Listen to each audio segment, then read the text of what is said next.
Hi students, I welcome you all to online IT classes. Today, in this tutorial, we will discuss about the practical implementation of data transfer between CSV files and data frames. Python library, Python Pandas library offers us two main functions. One is read underscore CSV file and the second one is to underscore CSV file.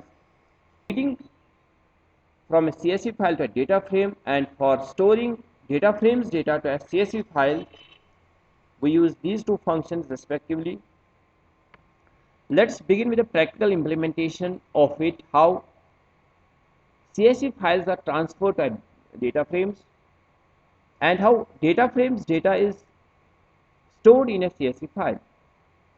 So for transferring a data from CSV file to a data frame, first of all we will create a CSV file using a notepad. We will get a simple CSV file using a notepad and save it as .csv extension and then transfer that particular file to a data frame object. So let's open a notepad editor and start writing a CSV file. So let's open a notepad and we'll start writing a CSV file. This is a CSV file, right? We will not keep any heading to it. This is a CSV file. We will save it.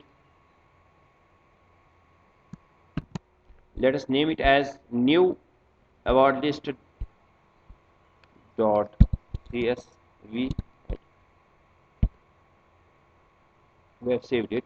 Now let's open spider id and start writing a coding for the same, for transferring a data from this new award list.csv file to a data frame object. Let us first of all start writing a coding. First of all, we will import pandas as pd, then we will create df as data frame object, and with the help of pd.pandas.read.csv file, we want read that we will transfer the data of that particular csv file that we have created, that's the new award list, into a df.data frame object. Now we will specify the path of that particular file. While that file is stored in the computer,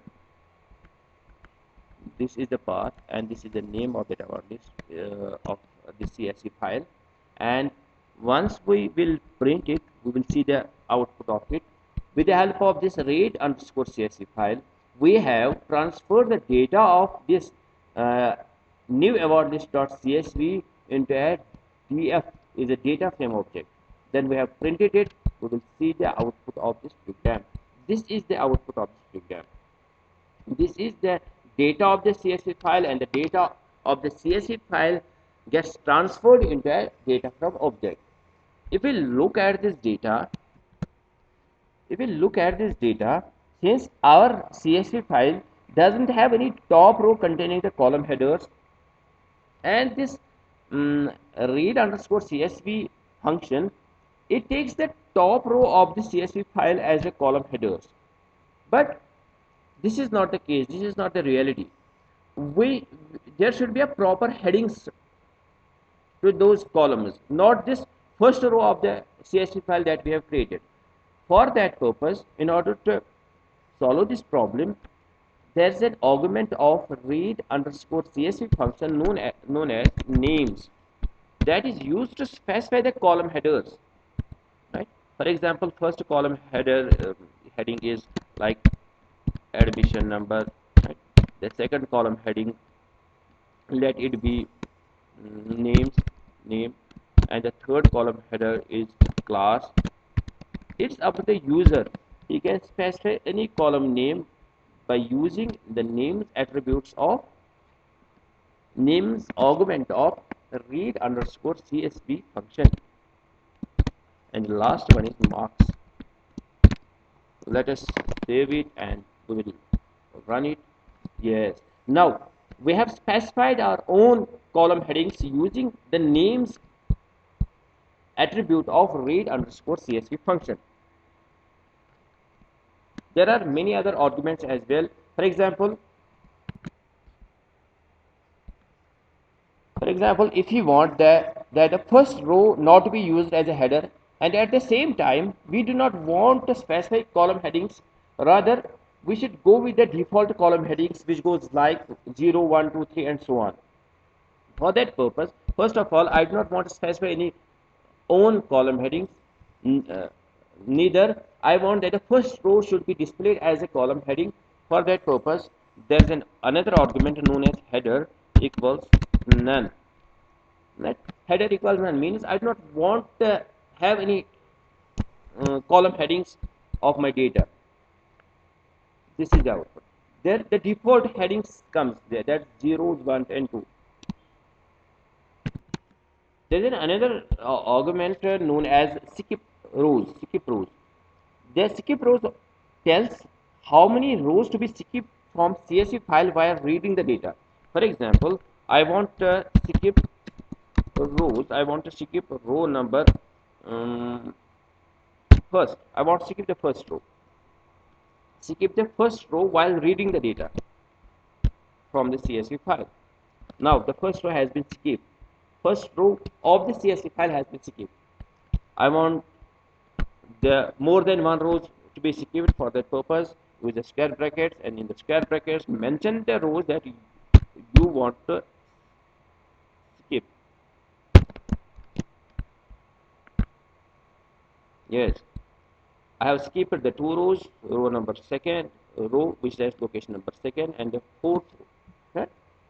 These are the various methods, various arguments, and various arguments of the read.csv file, which helps us to read the data from the CSV file into a data frame object. Now we will do a reverse of it. We will store there's another argument known as separator argument of the CSV file. For example, we know that CSV files are by default separate. CSV file data elements are by default separated by